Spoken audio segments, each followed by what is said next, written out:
بسم اللہ الرحمن الرحیم۔ السلام علیکم ناظرین، پروگرام صبح نور کے ساتھ آپ کا میزبان نذیر احمد غازی حاضر ہے۔ ناظرین کرام، حضرت ابو انیس محمد برکت علی صاحب رحمہ اللہ کی مشہور تالیف اسماء النبی الکریم صلی اللہ علیہ وآلہ وسلم سے ایک اسم مبارک پڑھنے کی سعادت حاصل کر رہا ہوں۔ سیدنا الصادق صلی اللہ علیہ وآلہ وسلم، ہمارے سردار حق و صداقت کے علمبردار، درود و سلام بھیجے اللہ آپ صلی اللہ علیہ وسلم، آپ کی آل پاک اور آپ کے صحابہ کرام پر۔ حضرت عبداللہ بن مسعود رضی اللہ عنہ فرماتے ہیں کہ رسول اللہ صلی اللہ علیہ وآلہ وسلم نے ارشاد فرمایا، ہمیشہ سچ بولو کیونکہ سچ نیکی کی طرف رہنمائی کرتا ہے اور نیکی جنت کی طرف رہنمائی کرتی ہے۔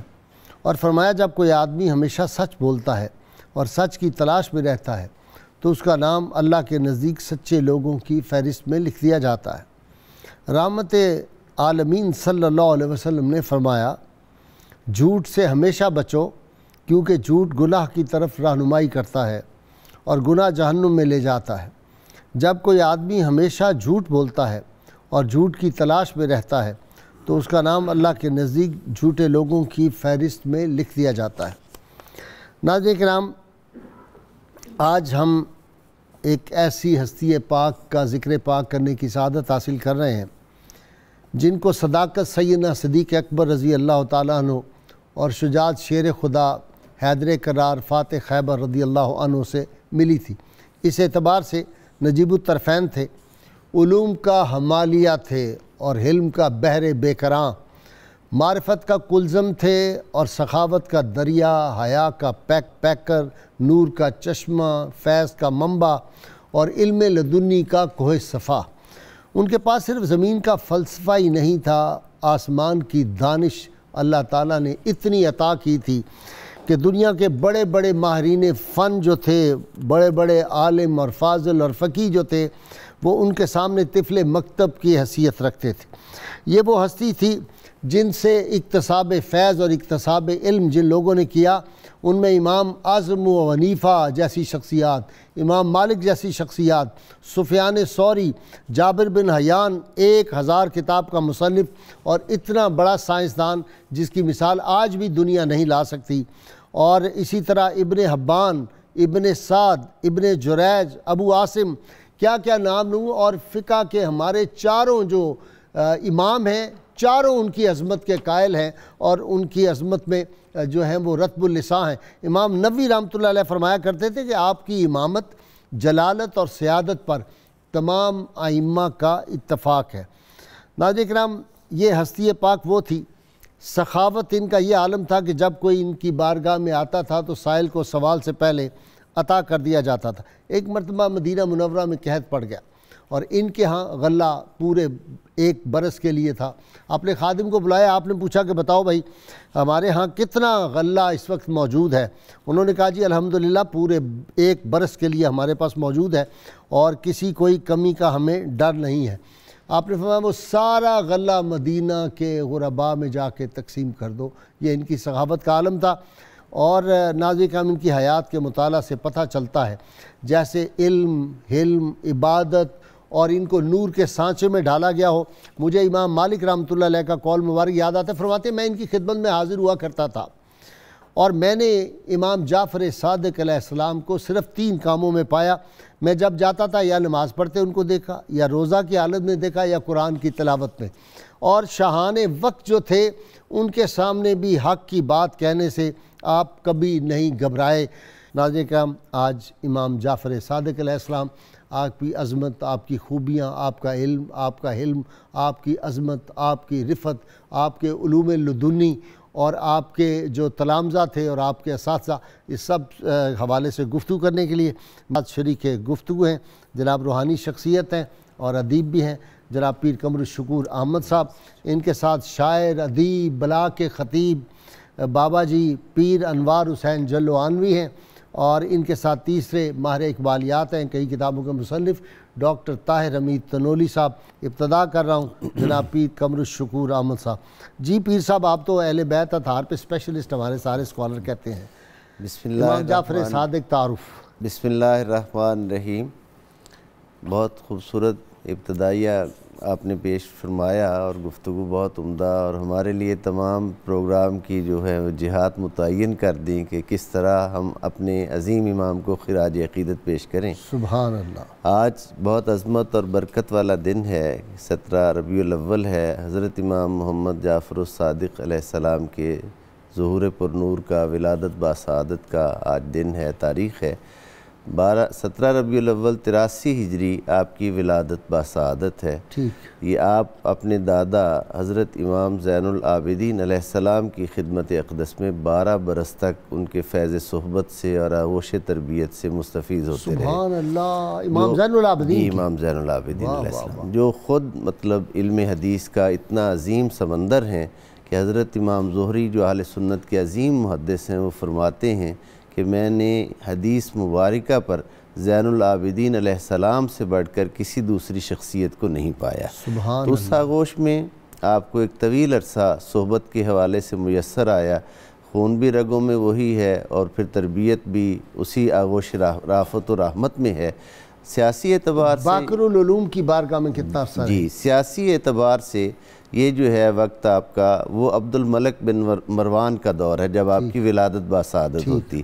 حضرت امام زین العابدین علیہ السلام کے بعد آپ اپنے عظیم باپ، عظیم شخصیت جنہوں نے ائمہ اہل بیت اطہار میں سے علوم کے اعتبار سے بہت بڑا نام پایا، انہی کی بشارت بھی انہی کی بشارت حضرت جابر بن عبداللہ انصاری رضی اللہ تعالیٰ عنہ کو حضور صلی اللہ علیہ وآلہ وسلم نے ان کے نام سلام بھی دیا تھا اور انہیں بشارت دی تھی کہ تم ان کی زیارت بھی کرو گے. اور پھر انہوں نے زیارت بھی کی اپنی ضعیفی میں اور سلام بھی حضور کا پیش کیا حضرت امام محمد باقر علیہ السلام کو. بہت سی عظمت کے پہلو ہیں. اسی بات سے ایک عظمت کا جو پہلو نکلتا ہے کہ آقا کے غلام ہر اعتبار سے جس جہت سے بھی ممکن ہو آقا کی بارگاہ میں سلام عقیدت پیش کرنا اپنے ایمان کے لیے، تازگی کے لیے ضروری سمجھتے ہیں. لیکن خوشا نصیب کہ جن کو سرکار دو جہاں صلی اللہ علیہ وآلہ وسلم سلام جن کے نام فرمائیں، اس سے آپ کی علمی اور روحانی عظمت کا اندازہ ہوتا ہے. حضرت امام جعفر الصادق علیہ السلام نے اپنی علمی اعتبار سے حضرت امام محمد باقر علیہ السلام کی صحبت میں جو وقت گزارا، اور چونکہ آپ کا حلقہ درس حضرت امام محمد باقر علیہ السلام کا ہزاروں کی تعداد میں تھا، اور دنیا میں اس وقت پوری دنیا کی کسی بھی یونیورسٹی میں اور دانشگاہ میں جو علوم نہیں پڑھائے جاتے تھے وہ حضرت امام محمد باقر علیہ السلام مدینہ منورہ میں مسجد نبوی میں پڑھایا کرتے تھے. اپنے خداداد علم کی وجہ سے اسی حلقہ درس سے آپ کی تعلیم و تربیت کا آغاز بھی ہوا، اور پھر اسی حلقہ درس کو آپ نے حضرت امام محمد باقر علیہ السلام کی شہادت کے بعد نہ صرف سنبھالا بلکہ اسے بہت زیادہ اور ترقی جو ہے وہ عطا کی. پیر انوار حسین صاحب، عظمت امام جعفر علیہ السلام ویسے بندے کے بس میں ہے کہ ان کی عظمت بیان کر سکے عام آدمی؟ بسم اللہ الرحمن الرحیم. جو کم و بیش اپنے دادا جان حضرت سیدنا امام زین العابدین کی گود میں ہی پلے پوسے اور کم و بیش 12-15 سال آپ سے اکتساب فیض کیا، ٹھیک، اور اپنے والد گرامی حضرت سیدنا باقر علیہ السلام کی خدمت میں اور آپ کے پاس کم و بیش 15-19 سال رہے. ان علوم ظاہریہ اور باطنیہ کے مینار نور کے پاس جنہوں نے اتنی زندگی گزاری، ان کے علم کا اور ان کے صبر و تحمل کا اور ان کے مقامات ظاہریہ کا اور مراتب باطنیہ کا کیا عالم ہوگا. جی، یہی بات ہے کہ یا تو حضرت مولا کائنات علی المرتضیٰ نے فرمایا تھا سلونی، واہ واہ سلونی، واہ، پوچھو جو پوچھنا ہے. واہ واہ. اور اب حضرت امام جعفر صادق علیہ السلام کی زبان پر آیا سلونی، واہ واہ، سلونی، واہ واہ واہ. مجھ سے پوچھو، جس سے یہ معلوم ہوتا ہے کہ مولا کائنات باب مدینۃ العلم کا علم اور آپ کا تباہر علمی اور آپ کی شان و شوکت و رفعت و بلندی و انتماء و اطلاع اور استلاء و استیلا یہ ائمہ کرام سے ہوتا ہوا حضرت امام جعفر صادق کے پاس جب آیا تو وہ اس کمال کو پہنچا تھا کہ آپ جعفر کا معنی ہی ہوتا ہے بحر، ندی. اچھا ہاں، جعفر کا معنی لغوی طور پر دریا ہے، ندی ہے جس میں علم کا پانی چلتا ہے. سبحان اللہ. اگر حضرت امام جعفر صادق کے نام کے ساتھ یہ جعفر کا معنی لیا جائے تو آپ ایسے بحر ناپیدا کنار ہیں جو کہ دلوں کی کھیتیوں کو علوم و کمالات و معارف سے سیراب کرتے ہیں. واہ واہ واہ. اور پھر جعفر کا معنی ایک یہ بھی ہے ایسی اونٹنی بہت دودھ دینے والی ہو. اچھا، یہ اس کا لغوی معنی ہے. سبحان اللہ. تو دودھ کیا ہے؟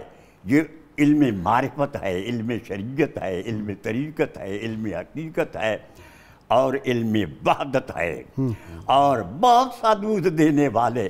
یعنی آپ نے ایسے اپنے فیوزات و برکات سے ایک عالم کو بہرہ بر کیا کہ جس کو دیکھا اس کو کسی کو امام الفقہاء بنا دیا اور کسی کو تابعی جیسے حضرت امام اعظم ابو حنیفہ اور کسی کو معبرین کا سردار بنا دیا جیسے حضرت سفیان ثوری اور کسی کو حقیقت سے ایسا آشنا کیا اور تمام علوم ظاہریہ سے اس کا ایسا دل لبریز کر دیا کہ اس کو ابن سیرین نے بھی ان سے کوئی امام ابن سیرین نے بھی ان سے اقتضاب ابن سیرین آپ کے شاگرد تھے. ان کو ڈانٹتے تھے کہ تم ہر وقت ہنستے رہتے ہو. ان کو ڈانٹ دیتے تھے کہ تم ہر وقت مسکراتے رہتے ہو، ہنستے رہتے ہو. مسکراتا وہی ہے جس کے سامنے جوال جانا ہو. اچھا. اور انہوں نے حضرت امام جعفر صادق کی کہنے کی اجازت دیجئے صورت میں جلوہ جانا کو دیکھا اس لیے ہر وقت مسکراتے رہتے تھے. اور مسکرانا یہ پھول کا کام ہے. اے گل تیری بے کسی پہ دل ہلتا ہے تو فقط ایک تبسم کے لیے کھلتا ہے. گل نے ہنس کر کے کہا کہ اے بابا یہ تبسم بھی کسے ملتا ہے. واہ، یہ تبسم بھی کسے ملتا ہے. جی ڈاکٹر صاحب، پیر جی بیچ میں کہیں نہ کہیں وات الوجود والا اپنا ٹچ ضرور دے جاتے ہیں. ظاہر ہے جی، ان کے بلڈ میں یہ چیز ہے ماشاءاللہ. انہوں نے جو چیز اپنے آبا سے انہیرٹ کی ہے وہ بیان تو ہوگی. بھائی صاحب قبلہ امام جعفر صادق علیہ السلام کی شخصیت جو ہے وہ تمام ائمہ میں جو ائمہ اہل بیت اطہار ہیں، آپ دیکھیں کہ آپ کی شان امتیاز یہ ہے کہ ذات رسالت مآب صلی اللہ علیہ وسلم کا جو صفت صادق ہونے کی ہے وہ اگر بیان ہوئی ہے تو امام جعفر صادق کے نام کے ساتھ بیان ہوئی ہے. یعنی صادق اور امین آپ صلی اللہ علیہ وسلم کے یہ وہ اوصاف ہیں جہاں سے آپ کے پیغام اور دعوت کا خلق خدا کے سامنے آغاز ہوتا ہے. وہ جو ٹائٹل ہے صادق کا وہ آپ کو ائمہ اہل بیت میں سے امام جعفر کے ساتھ ملتا ہے، جس سے اندازہ ہوتا ہے کہ امام جعفر صادق کا تعلق آپ صلی اللہ علیہ وسلم کی ذات پاک کے ساتھ کس جہت سے ہے. ٹھیک. اور بھائی صاحب دوسری بات یہ ہے کہ امام جعفر صادق بیک وقت آل بیت اطہار میں بھی اور صحابہ کرام میں بھی اس گہرے تعلق کے حامل ہیں. آپ نے فرمایا والدنی ابو بکر مر رہا ہے. مجھے ابو بکر نے 2 دفعہ جنم دیا. وجہ یہ ہے کہ آپ کی والدہ محترمہ جو تھیں وہ حضرت اسماء بنت عبد الرحمن بن ابو بکر کے واسطے سے نواسی تھیں. حضرت ام مروہ جو تھیں، ام فروہ جو تھیں، اور حضرت قاسم بن محمد بن ابو بکر کے واسطے سے پوتی تھیں حضرت ابو بکر صدیق کی.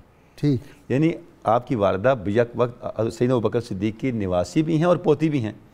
اچھا، علامہ نور بخش توکلی نے ایک عجیب ریفرنس دیا ہے یہاں پہ. سب ٹھیک کہہ رہے ہیں نا. پڑپوتی حضرت قاسم پوتے ہیں نا جی. پوتے ہیں. جی. تو قاسم بن محمد بن عبد الرحمن کے صاحبزادے قاسم بن محمد بن ابو بکر جب کہیں گے تو پوتے ہی ہوں گے. ہاں، جب میں نے پورا شجاع عرض کر دیا تو عرض ہے کہ علامہ نور بخش توکلی لکھتے ہیں کہ یہ جو امام جعفر صادق نے فرمایا کہ والدین ابو بکر مر رہتے ہیں، اس کا ایک اور مطلب بھی ہے. وہ یہ ہے کہ امام جعفر صادق یہ فرما رہے ہیں کہ میں نے ابو بکر سے علم طریقت بھی لیا اور علم ظاہر بھی لیا.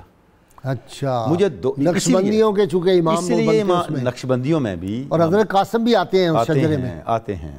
تو انہوں نے تذکرہ مشایخ نقشبند میں یہ بھی قول امام جعفر صادق کا نقل کیا. ٹھیک. تو گویا یہ ایک ایسی نسبت ہے جو ایک جامعیت کی شان کی حامل ہے آل بیت اطہار کے لحاظ سے بھی اور صحابہ کرام کے لحاظ سے بھی. اور آپ کا جو مقام و مرتبہ ہے سیدنا علی حجویر نے جس انداز سے بیان کیا ہے کہ آپ فرماتے ہیں کہ امام جعفر صادق کون ہیں؟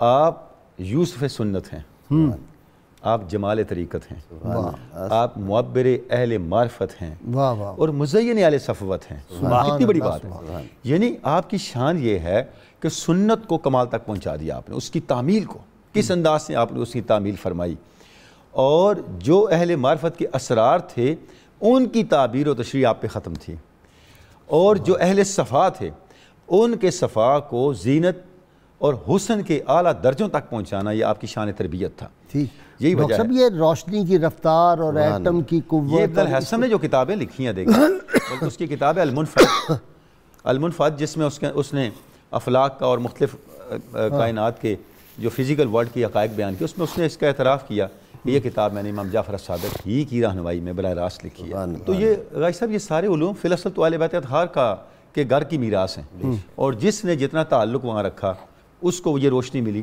اور پھر ان لوگوں یعنی امام جعفر صادق اور ائمہ اہل بیت اطہار کے شاگردوں اور تربیت یافتہ لوگوں کے ذریعے یہ علوم پھر خلق خدا تک پہنچے۔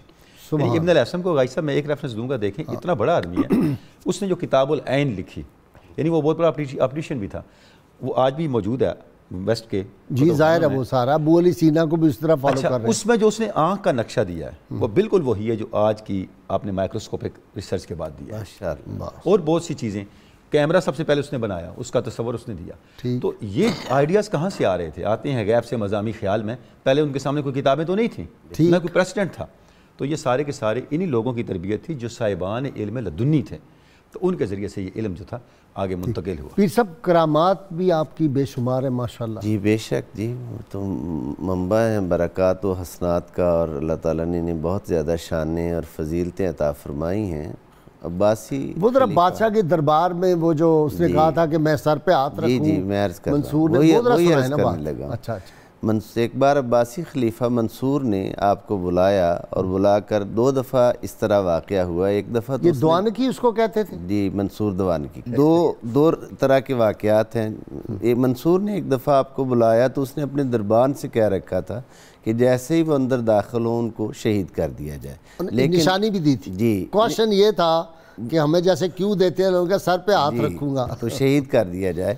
اچھا، اب وہ اس نے یعنی کوئی حرکت ہی نہ کی، آپ تشریف لائے منصور کے پاس، اس نے عزت دی، بٹھایا اپنے پاس۔ جب دوبارہ جانے لگے تو اس کے بعد پھر وہ اس کو دیا، اس نے پھر توجہ نہ کی۔ اس نے پوچھا منصور نے بلا کر کہ کیا وجہ ہے، تو نے آتے اور جاتے، میں نے تمہیں کہا تھا، نہ تو نے آتے شہید کیا نہ جاتے۔ اس نے کہا بخدا میں نے صرف انہیں آپ کے پاس بیٹھے ہوئے دیکھا ہے، نہ آتے دیکھا ہے نہ جاتے دیکھا ہے، یعنی میرے قریب سے گزرتے ہوئے نہ میں نے انہیں نہیں دیکھا۔ دوسرا واقعہ جو ہوا وہ یہ، وہ اسی سے متعلق دوسری روایت جو ہے، اسی کے متعلق جو دوسری روایت ہے کہ وہ منصور نے یہ ارادہ کیا کہ میں ان کو شہید کروا دوں، اور جب اس نے بلایا اور بلانے کے بعد حضرت امام جعفر صادق علیہ السلام کو، تو اس کا محل جو تھا اس میں ایک لرزہ سا جیسے زلزلہ سا آتا ہے، اس طرح کی کیفیت پیدا ہو گئی، اور منصور بجائے قتل کروانے کے ہاتھ باندھ کر تخت سے اٹھ کر مؤدب ہو کر کھڑا ہو گیا اور آپ کو تخت پر بٹھا لیا۔ گھٹنوں کو ہاتھ لگایا، جی گھٹنوں کو ہاتھ لگایا، تعظیم دی اور آپ کو بٹھا لیا تخت پر۔ اور جب آپ واپس تشریف لے گئے تو اس وقت وہ اتنی گہری نیند سویا کہ اسے کوئی ہوش نہ رہا۔ کافی دیر کے بعد جب وہ اٹھا تو اس نے اپنے دربانوں سے اور ان لوگوں سے پوچھا جنہیں قتل کے لیے کہا ہوا تھا، ان سے کو کہا کہ میں نے تمہیں کہ سرکار آپ نے کوئی اشارہ ہی نہیں دیا، حکم ہی نہیں دیا، ہم آپ کا انتظار کرتے رہے۔ اس نے کہا کہ میں نے جب آپ تشریف لائیں تو اس کے بعد میں نے دیکھا کہ آپ کے ساتھ ایک اتنا بڑا اژدہا ہے جس نے اپنا منہ کھول رکھا ہے، اور پورے میرے محل کو اس نے اپنے منہ میں لیا ہوا ہے، اور وہ کہہ رہا ہے کہ اگر تو نے کوئی جسارت کی تو یہ سارا محل جو ہے تیرا بھی تباہ ہو جائے گا۔ کرامات کی طرف جی پیر صاحب نے بات چھیڑ دی کہ کرامات وہ تو ریت کو چاہیں تو شربت بنا دیں، وہ حلوہ بنا دیں، جو صاحب مقام ہو، جو صاحب مقام ہو، اور پھر حضرت سیدنا امام جعفر صادق علیہ السلام ہو، وہ تو سراپا ان کا وجود ہی کرامت ہے، اور ان کی کرامت ایسی ہے کہ ایک دفعہ حج کے موقع پر آپ مکہ پاک میں مسجد حرام میں جلوہ فروز اور جلوہ فرما تھے، تو آپ نے 3 دفعہ کہا یا رب، یا حیو، سبحان اللہ، یا قیوم۔ انگور چاہیے، اچھا، اور 2 چادریں چاہیے۔ اچھا آپ کا یہ فرمانا کہ آپ کے پاس انگور تھے. واہ واہ واہ. اور لیث بن سعد کہتا ہے کہ میں آپ کے قریب پہنچا تو کیا ہوا, انگور بھی نرالے تھے, ان کی خوشبو سے میرا دماغ معطر ہو رہا تھا, اور آپ نے وہ تناول فرماتے ہوئے چند اس کے دانے بھی مجھے عطا فرما دیے. ایسا لذیذ تھے وہ انگور. میں عرض کرتا ہوں جناب, انگوروں کو جب میں دیکھتا ہوں تو وہ ٹہنی خشک سی ہوتی ہے, ایک چھوٹی سی لگر ہوتی ہے, اس کے آگے ایک گچھا ہوتا ہے انگوروں کا جو کہ ایک میٹھے پانی سے ایسا لبریز ہوتا ہے کہ اس میں مٹھاس ہوتی ہے, اس میں خوشبو ہوتی ہے. تو حقیقت میں یہ قدرت کاملہ یاد آتی ہے انگوروں کو کھاتا. اور پھر وہ انگور موجود تھے حضرت سیدنا امام جعفر صادق کی خدمت میں, اور 2 چادریں بھی اتری. یہ انگور کہاں سے آئے؟ یہ اس محبوب کے ہاتھ جہاں پہنچتا ہے, حدیث پاک میں آتا ہے حضور نماز میں یوں ہاتھ اوپر کرتے ہیں, اور قربان جاؤں ان صحابہ کرام کے, وہ حضور کی ہر حرکات و سکنات کو دیکھتے تھے. نماز میں انہوں نے دیکھا کہ حضور نے ہاتھ بلند کیا ہے. نماز میں ادھر دھیان تھا کہ ہاتھ بلند کیا ہے. اس سے معلوم ہوا کہ عبادت ہو رہی ہے خدا کی اور زیارت ہو رہی ہے مصطفیٰ کی. ایک ہی بات ہے, ایک ہی بات ہے. شوق تیرا اگر نہ ہو میری نماز کا امام, میرا قیام بھی حجاب, میرا سجود بھی حجاب. ادائے دید سراپا نیاز تھی تیری, کسی کو دیکھتے رہنا نماز تھی تیری. لیکن یہ بات کیا نماز تیرے ایک بہانہ بنی, کیا ہے جی؟ نماز تیری دید کا ایک بہانہ بنی, اذاں ازل سے تیرے عشق کا ترانہ بنی. یہ بلال کے متعلق کہا تھا علامہ صاحب نے, کسی کو دیکھتے رہنا نماز تھی تیری, ادائے دید سراپا نیاز تھی تیری, کسی کو دیکھتے رہنا نماز تھی تیری. اور نماز تو ہوتی ہی وہی ہے کہ جیسے مولا علی المرتضیٰ سے پوچھا گیا ہل رأیت ربک یا علی, کیا آپ نے اپنے رب کو دیکھا؟ فرمایا لن نعبد ربا لما رآہ, جب تک میں اپنے محبوب حقیقی کو رب کو نہ دیکھوں میں سجدہ نہیں کرتا. تو انگور بھی موجود تھے اور چادریں بھی موجود تھیں. چادر کیا ہے؟ یہ رحمت کی چادر ہے, یہ جنت سے آئی ہوئی چادر ہے. ہاتھ اٹھتے ہیں تو وہاں پہنچتے ہیں کہ جنت تک پہنچ جاتے ہیں. اور فرمایا میں نے ہاتھوں کو اس لیے روک لیا تاکہ سب مل کر جنت میں جا کر کھائیں گے, کیونکہ میں اور قیامت ایسے ہیں جیسے 2 انگلیاں, یعنی جب جدوجانگی ختم ہو جائے گی تو قیامت قائم ہو جائے گی. انوار حسین جلو آنوی کے لیے بھی چھوڑ دیے نا. تو ایک چادر تو آپ نے استعمال کی اور دوسری چادر باہر نکلے تو ایک سوالی نے سوال کیا, آپ نے اس کو عطا فرما دی. یہ آپ کی سخاوت تھی, اور آپ کی نگاہ پاک سے مردہ گائے بھی زندہ ہو گئی. واہ واہ واہ. آپ چلے مکہ پاک کی گلیوں میں تو ایک عورت اور اس کے بچے بل بلا کر سسکیاں بھر کر رو رہے تھے. آپ نے جب ان کو دیکھا تو آپ کا دل بے قرار ہو گیا, دل بے قرار ہو گیا. وہ دل جو عرش الہی کا مقام ہے. تو کہا گیا, پوچھا کیا ہے, پوچھتے ہیں کہ ظاہر ہو جائے چیز. تو کہا گیا کہ یہ بیوہ عورت تھی, اس کے پاس ایک گائے ہی تھی, وہ مر گئی ہے اور اس کے بچے بھی رو رہے ہیں اور وہ بھی رو رہی ہے. تو آپ نے ٹھوکر ماری. جلا تو دونوں دیتے ہیں مگر یہ فرق اتنا ہے, مسیحا کم بِإِذْنِ سے مگر دلدار ٹھوکر سے. جب گائے کو ٹھوکر ملی تو وہ گائے جو ہے وہ زندہ ہو گئی. اگر گائے کی ایک ہڈی سے وہ حضرت موسیٰ علیہ السلام کے وقت ایک مردہ زندہ ہو سکتا ہے, گائے کی ہڈی سے. واہ واہ. قرآن پاک کی طرف اشارہ کر رہا ہوں. بالکل ٹھیک ہے. تو محبوب مغنی اور محبوب غنی کی ٹھوکر سے کیوں کوئی مردہ زندہ نہیں ہو سکتا؟ اچھا جی ڈاکٹر تنوری صاحب, امام سفیان ثوری کہتے ہیں میں آپ کی بارگاہ میں گیا تو آپ نے بڑا خوبصورت لباس پہنا ہوا تھا. ایسے دل میں خیال آیا کہ بڑا زرق برق لباس پہنا ہوا ہے, تو آپ نے وہ اٹھایا اوپر والا جبہ, نیچے دکھایا تو وہ بالکل وہ جو بالوں کا بنا ہوتا ہے وہ تھا. تو انہوں نے پوچھا سفیان ثوری نے کہ حضرت یہ کیا؟ انہوں نے فرمایا یہ اوپر والا جو ہے تم لوگوں کے لیے ہے, نیچے والا مالک الملک کے لیے, دکھانے کے لیے. یہ نیچے ہمارا. بھائی صاحب امام جعفر صادق کی شخصیت آپ دیکھیں, طریقت میں امام ہیں, معاشرت میں امام ہے اور سیاست میں امام ہے. یعنی جس میدان میں بھی دیکھیں آپ کی جو بصیرت، حافظ الحدیث تھے، آپ کی جو بصیرت ہے غازی صاحب اور جو حکمت عملی ہے، وہ میں سمجھتا ہوں کہ ملت اسلامیہ کے لیے ہر وقت مینارہ نور ہے۔ آپ دیکھیں کہ جو امام جعفر الصادق کا زمانہ تھا، بنو امیہ کا آخری زمانہ اور بنو عباس کے آغاز کا زمانہ تھا، اس سیاسی اضطرار کے زمانے میں جو حکمت عملی امام جعفر الصادق نے اختیار کی وہ اتنی گہری ہے اور اتنی بصیرت افروز ہے کہ میں سمجھتا ہوں کہ اسلامی سماج کو اور اسلامی معاشرے کو اسے ہر وقت پیش نظر رکھنا چاہیے۔ دیکھیں اہل بیت اطہار کے نام پہ بنو عباس نے اپنی مہم شروع کی۔ جب انہوں نے کئی علاقوں پہ قبضے کر لیے تو ابو سلمہ خلال، جن کو وزیر آل محمد بھی کہتے تھے اہل بیت کے تذکرے کثیر کرنے کی وجہ سے، انہوں نے آپ کو خط لکھا کہ اگر آپ فرمائیں تو آپ اس چارج کو سنبھالیں حکومت کے، ہم آپ کے لیے لڑیں گے، مریں گے، اور آپ خلافت کی ذمہ داری سنبھالیں۔ تو امام جعفر صادق نے کیا کیا؟ وہ خط آگ میں ڈال دیا۔ اب آپ کا یہ عمل آپ کا استغنا بھی ہے، اور غازی صاحب قبلہ استغنا سے بڑھ کے آپ کی سیاسی حکمت عملی بھی ہے۔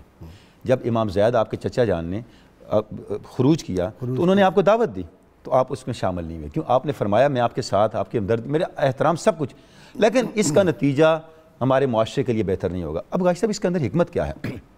غازی صاحب حکمت یہ ہے، جب اسلام فروغ پذیر ہو رہا تھا، اسلام تو پھیل رہا تھا، لیکن اسلامی کردار نہیں پھیل رہا تھا اسلامی معاشرے کے اندر۔ اس کا نتیجہ یہ تھا کہ آپ جتنے بھی حکومتیں بدلتے چلے جائیں، آج بھی تو یہی پرابلم ہے، بدلتے چلے جائیں، کردار جب تک نہیں پھیلے گا۔ علامہ نے ایک بڑا پیارا شعر کہا ملت اسلامیہ کو مخاطب کرتے ہوئے، ہو چکا اس قوم کی شان جلالی کا ظہور ہے مگر باقی ابھی شان جمالی کا ظہور۔ ہم نے جنگیں تو بڑی لڑی ہیں، لیکن مسلم سوسائٹی کے اصل کردار کو کیوں نہیں ہم نے بنایا؟ امام جعفر صادق نے کردار کو بنایا، بہت اچھا۔ اور ابن الحیثم اور کتنے بڑے محدثین صوفیاء جن کے اوپر علی اجویر جیسے لوگ ناز کرتے ہیں، یہ لوگ وہ تیار کیے۔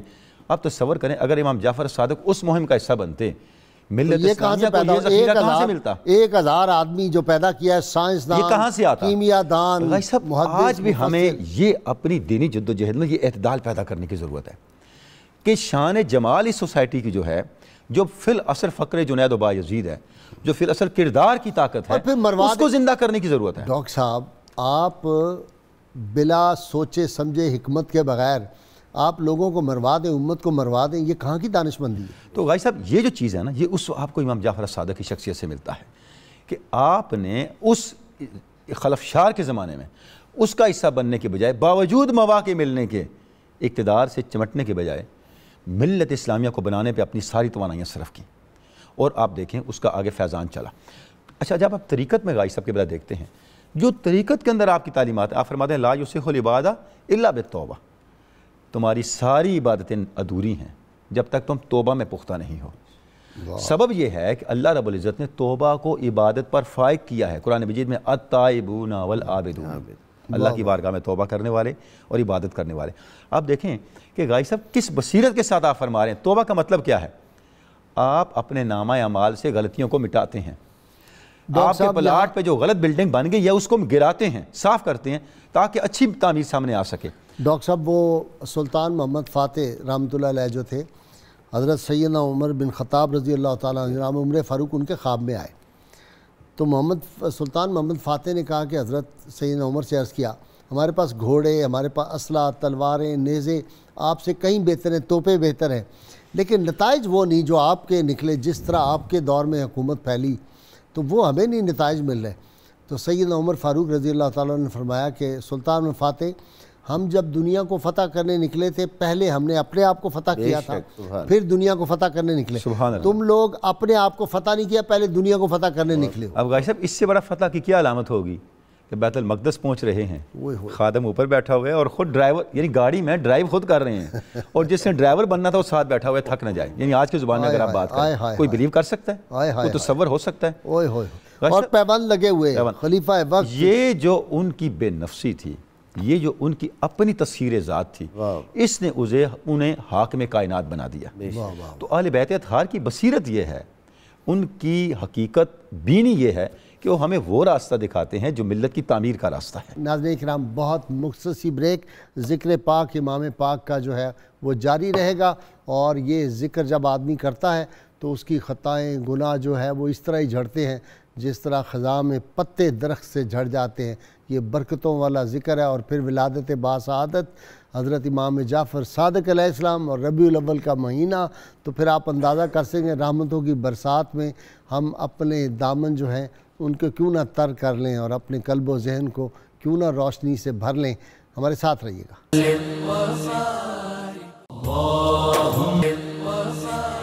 ناظرین کرام، امام احمد رضا رحمۃ اللہ علیہ کا یہ شعر جو ہے نعت کا، اس کو پتہ نہیں ہم کم از کم سینکڑوں مرتبہ پڑھ چکے ہیں۔ ہر دفعہ یہ ایک نیا لطف دیتا ہے اور تازگی ہے اس میں۔ یا رسول اللہ صلی اللہ علیہ وسلم، تیری نسل پاک میں ہے بچہ بچہ نور کا، تو ہے عین نور تیرا سب گھرانہ نور کا۔ اس نوری گھرانے کے افراد جو ہیں، علم اور حکمت جو ہے وہ اس کے چشمے ان کے گھرانے سے پھوٹتے ہیں۔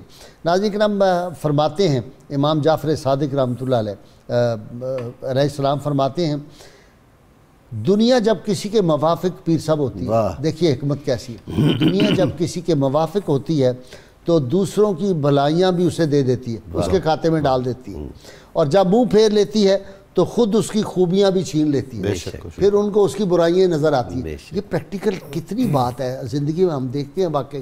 ذرا آپ کا اختلاف ہوا، دنیا بھر کی ساری برائیاں انہوں نے آپ میں ڈال دی۔ یہ عجیب و غریب بات۔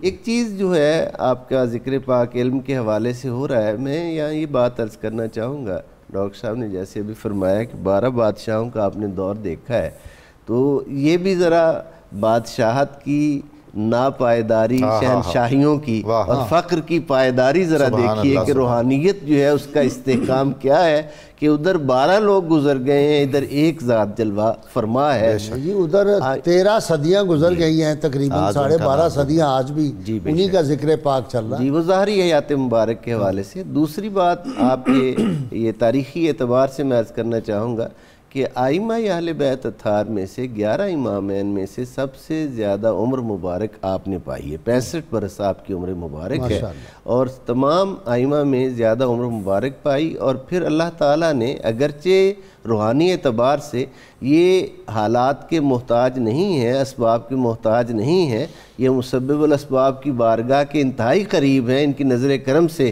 اسباب و حالات بدلتے ہیں، لیکن جو حقائق ہیں اس کے اعتبار سے یہ ہے کہ بنو امیہ کی سلطنت ختم ہو رہی تھی، بنو عباس جو تھے وہ طاقت پکڑ رہے تھے اقتدار کی طرف، یہ جو اکھاڑ پچھاڑ میں شاہان وقت لگے رہے، اس وجہ سے حضرت امام جعفر الصادق علیہ السلام کو قدرت کی طرف سے کھل کر کام کرنے کا موقع جو ہے ملا، اور آپ سے علوم کا اس قدر تقسیم جو ہے آپ کی، جیسے ہی بنو عباس نے اقتدار کو مستحکم کیا تو ہم دیکھتے ہیں کہ حضرت امام جعفر الصادق علیہ السلام کے ہی صاحبزادے اور آپ کے بعد امامت کا عظیم منصب جنہیں عطا ہوا، ان کی زندگی کا بیشتر حصہ جیلوں میں گزرا، حضرت امام موسیٰ کاظم علیہ السلام کا۔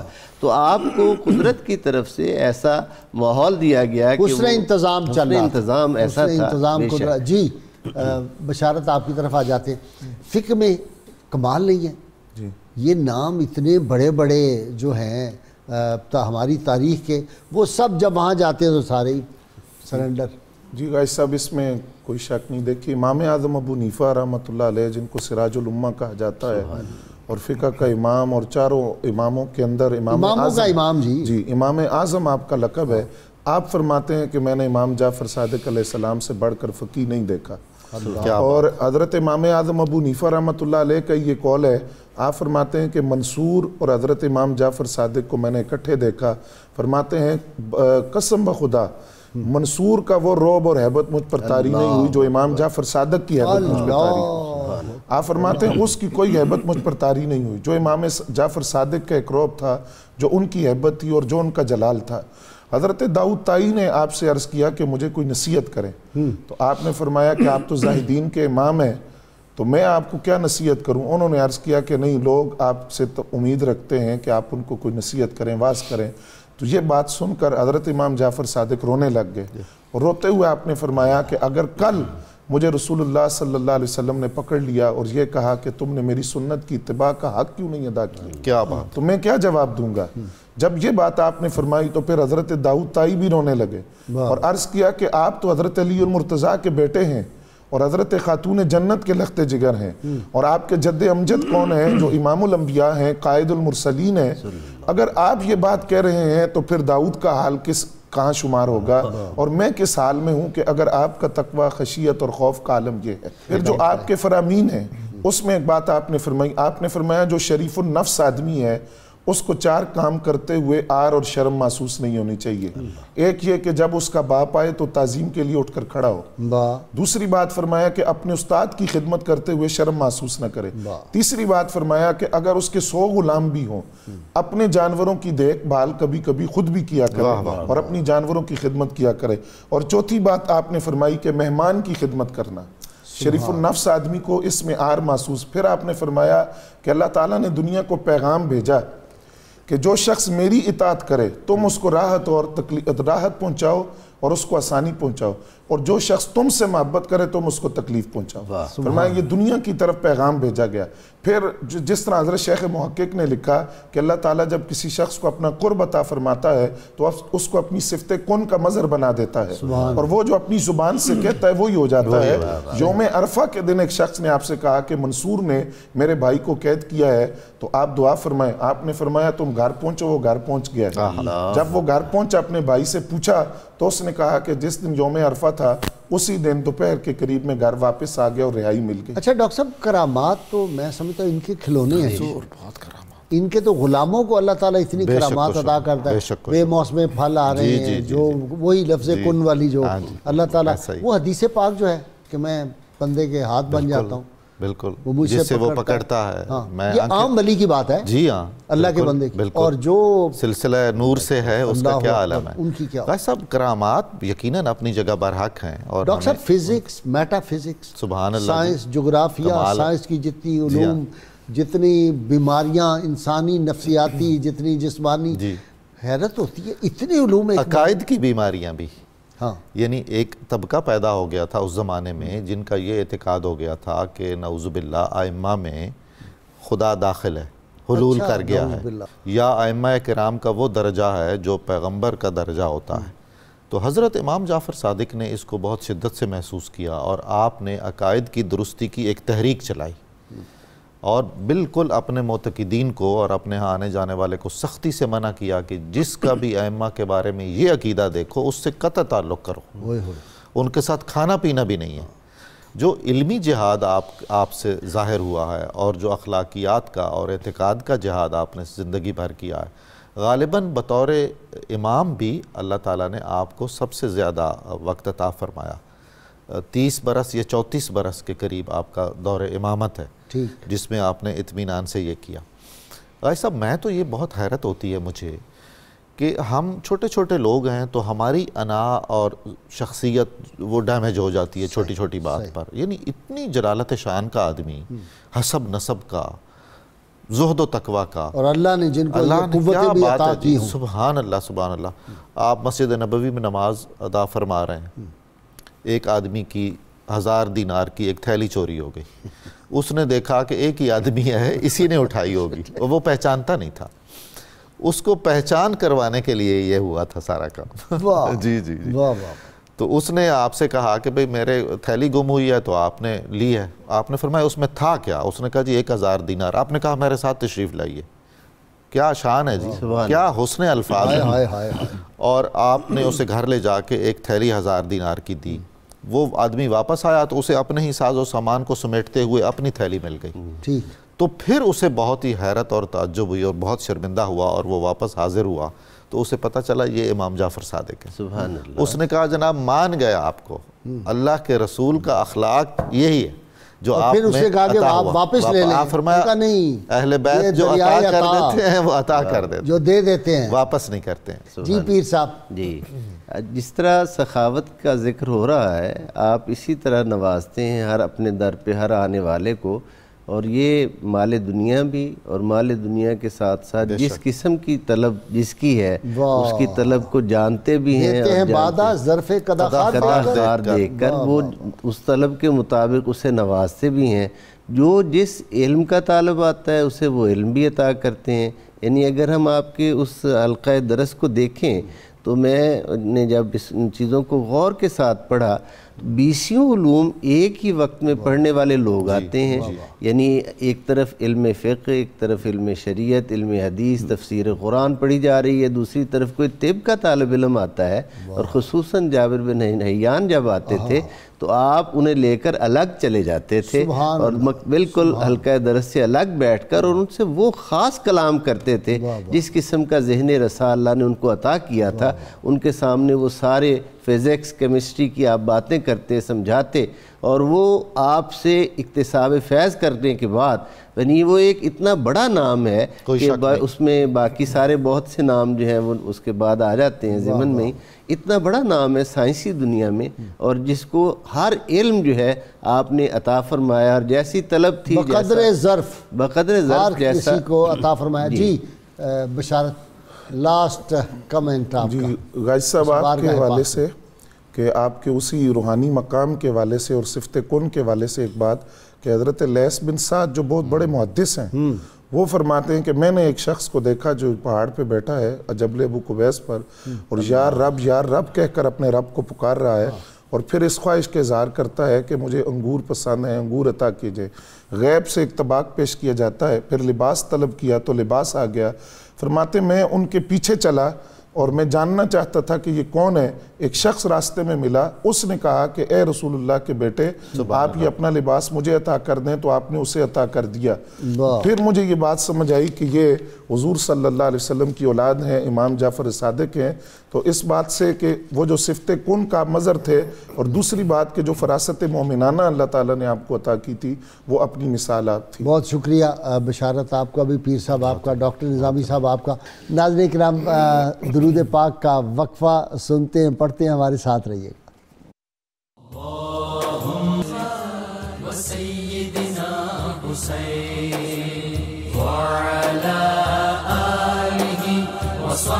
Welcome back. ناظرین کرام، کتاب الشفا سے پیٹ درد کا روحانی علاج ہے.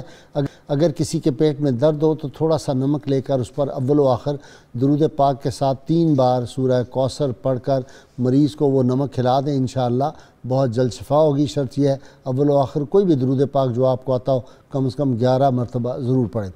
سیدنا امام جعفر صادق علیہ السلام فرماتے ہیں انتقام کی قدرت رکھنے کے باوجود غصہ کو پی جانا افضل ترین جہاد ہے. ناظرین کرام، اللہ کریم سے دعا ہے اللہ تعالیٰ میں حضور رحمت کونین صلی اللہ علیہ وسلم کی غیر مشروط محبت، لامحدود وفاداری نصیب فرمائے. جی بٹی صاحب. صدق و ایقان کی برہان امام جعفر، صدق و ایقان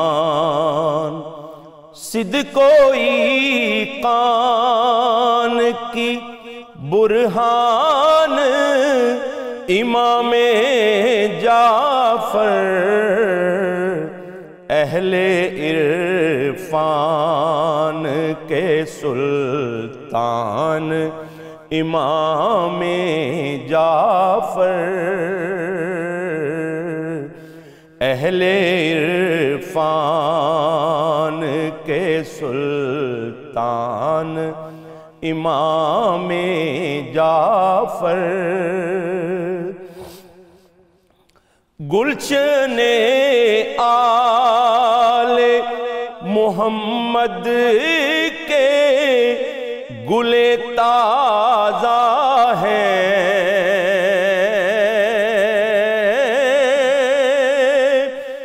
گلشن آل محمد کے گل تازہ ہیں، ہر شرف میں ہوئے ذیشان امام جعفر،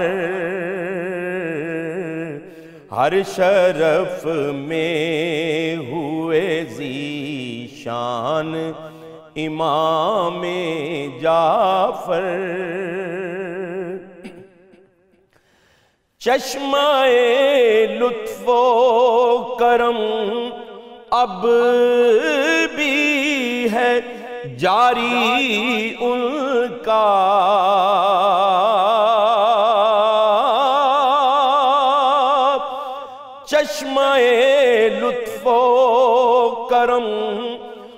اب بھی ہے جاری ان کا، اب بھی ہے قاسم فیضان امام جعفر، اب بھی ہے قاسم فیضان امام جعفر، صدق و ایقان کی برہان امام جعفر، ان کے دربار معلا کا گدا ہے ساجد،